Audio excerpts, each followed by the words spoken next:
बड़के बाबू, हम पाठशाला नहीं जाएंगे। नन्ही पुष्पा ने ठुनकते हुए पंडित जी से जिद की। काहे लल्ली, फिर तो तुम अनपढ़ रह जाओगी और तुम्हें तो मेरी तरह बड़ा अफसर बनना है ना लल्ली। बड़े लाड से पंडित शंभू मिश्र ने भतीजी को गोदी में उठा लिया और मनुहार करने लगे।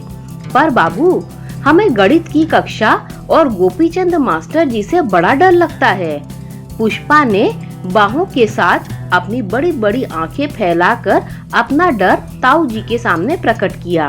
भतीजी की ये प्यारी सी भावभंगिमा देख ब्रिटिश साम्राज्य की सरकार के एक बड़े पद पर पदासीन प्रगतिशील विचारों वाले पंडित शंभू मिश्र जी जोर से ठठाकर हंस पड़े और अपनी लल्ली का डर दूर करने को गले से लगा लिया। तभी चपरासी रामलाल ने आकर कलेक्टर साहब का सामान उठा उन्हें भागते हुए समय का एहसास कराया। चलो चलो, विद्यालय तो जाना ही है, कहते हुए पंडित जी ने भी तपाक से लल्ली को गोद से उतारकर कार्यालय का रुख किया। बड़ी अम्मा ने डांट डपट कर तैयार कर रामलाल के साथ स्कूल भेज भी दिया। पर नटखट पुष्पा ने रास्ते में रामलाल से कहा, काका, आज हमें पाठशाला नहीं जाना है, चलो ना, नदी के किनारे घाट पर हम तैरना सीखेंगे, फिर गांव जाकर सबको तैरकर दिखाएंगे, चलो ना काका। और बस दोनों जा पहुँचे नदी किनारे। नन्ही पुष्पा का मनपसंद काम था नदी किनारे बैठकर लोगों को तैरते हुए देखना। जाने कौन कौन सी कहानियां जल परी और राजकुमार स्वर्ण मछली की उसे याद आ जाती, पर खुद पानी में जाने से बहुत डरती। आज तो उसने कुछ नया ही देख लिया था। कोई पहुँचे हुए सिद्ध योगी थे जो नदी की तेज धारा पर सुखासन में बैठकर प्राणायाम कर रहे थे, बिल्कुल शांत निश्चिंत, और बस ये दिल को भा गया। और पुष्पा ने सोचा, अरे वाह, कितना सरल, बस पलथी मारो और नदी की धार पर बैठ जाओ, ना हाथ पाँव मारना, ना पानी के भीतर जाना, आराम से इधर उधर तैरो, बस फिर क्या, ना आओ देखा ना ताओ, बस्ता टांगे ही पलथी मार कर और घाट पर खिसक खिसक कर पहुंच गई। पुष्पा रानी नदी की धार तक और झम से पानी में, फिर पानी को नीचे चीखने चिल्लाने का मौका न मिला। बस एक बात अच्छी हुई कि योगी महाराज ने पुष्पा को पलथी मारकर नदी में गिरते देख लिया था। पलक झपकते ही पहुंच गए देवदूत बनकर और सौभाग्य से पुष्पा के बाल उनकी पकड़ में आ गए। बड़ी मुश्किल से उस तेज धारा में डूबती हुई बच्ची को बचा लाए और रामलाल को आग्नेय आंखों से घूरते हुए घाट से बाहर निकल गए। पुष्पा को पानी में गिरता देखकर रामलाल के तो प्राण ही सूख गए थे। योगी महाराज जब उसे बस्ते सहित बाहर घसीट कर लाए तो रामलाल लगे जल्दी जल्दी बस्ता, कॉपी, किताब, दवात, तख्ती, कपड़ा सब सुखाने। योगी महाराज की आग्नेय दृष्टि देखने की किसको फुर्सत थी, बस बत्तीसी दिखाकर हाथ जोड़ दिए, हो गया आभार प्रकट। खैर, बड़ी मशक्कत के बाद पुष्पा और उसके बस्ते को सुखाकर वापस घर पहुँचे। समय का ध्यान ही न रहा, पूरे 1 घंटे जल्दी पहुँच गए। अरे, आज पाठशाला से इतनी जल्दी कैसे आ गए? ताई जी की कड़क आवाज सुनते ही लल्ली और रामलाल के होश उड़ गए।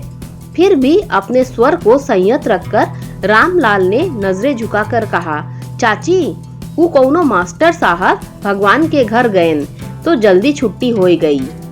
कोई मास्टर जी भगवान के प्यारे हो गए, इसीलिए जल्दी छुट्टी हो गई। और ये कहते कहते दोनों चौके में घुस गए। स्वभाव से सख्त ताई जी से नजरें मिलाने की हिम्मत तो नहीं थी। लो बिटिया, दूध पी लो। ताई जी ने दूध का गिलास पुष्पा के सामने रखा और हमेशा दूध देखकर नाक भौं सिकोड़ने वाली बिटिया ने भी गटागट एक सांस में सारा दूध खत्म कर दिया। बड़ी अम्मा भी पुष्पा और रामलाल का सहृदय व्यवहार और अनुशासन देखकर चकित थी। पर शाम को कुछ अतिथियों के स्वागत की तैयारी में व्यस्त होने से उधर ज्यादा ध्यान नहीं देकर घर के नौकरों को निर्देश देने में व्यस्त हो गई। वाह, आज तो चौके और बैठक में बाहर थी तरह तरह के दिव्य भोजन की सुगंध। फूलों और अगरबत्तियों से पूरा घर गमगमा रहा था। पुष्पा भी दिल की सारी बातें भूलकर बंगले के बाहर आउट हाउस में रहने वाले अपने सहपाठी बच्चों के साथ रामलाल की देखरेख में खेलने लगी।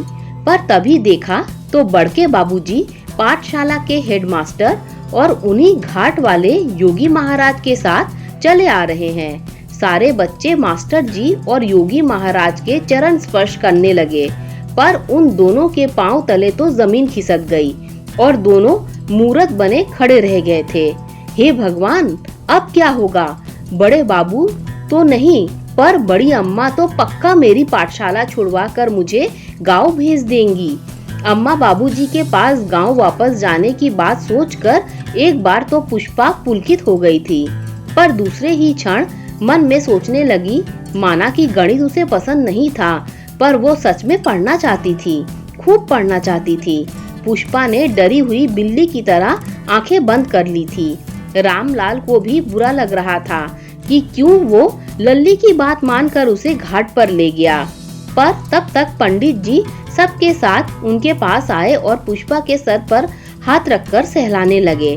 ताऊ जी का स्नेह स्पर्श पाकर धीमे से आंखें खोल दी पुष्पा ने। योगी महाराज ने हंसते हुए कहा, क्यों बिटिया, तैराकी सीखना चाहती हो?